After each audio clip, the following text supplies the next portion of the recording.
আসসালামু আলাইকুম গাইস। এখানে অনেক তরমুজের দোকান আছে, অনেক কিছুর দোকান আছে।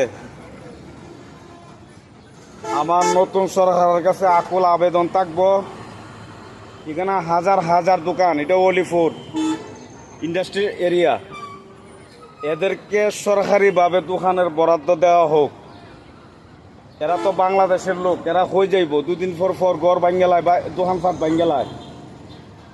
এই যে বেকার, বেকার থেকে মুক্ত করুক, এই ওয়াকারের একটা নতুন বন্দোবস্ত করে দেব, এটা আমার দাবি। আমি আমি আমি একজন প্রবাসী রেমেন্ডের যোদ্ধা।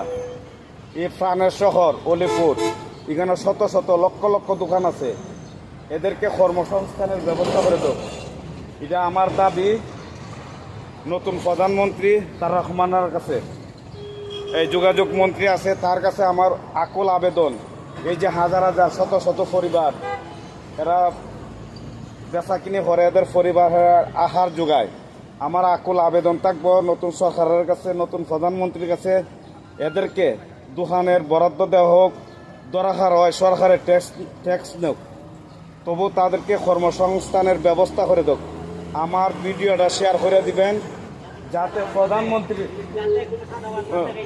প্রধানমন্ত্রীর কাছে যায়, আর কোনো সাদাবাদের যাতে, কারণ বেকার হইলে তো চুরির রাখা জানি সাদাবাজ করবো, সাদাবাজিরও দরকার নয়, চুরিরও দরকার নয়, এদেরকে কর্মসংস্থানের ব্যবস্থা করে দেব।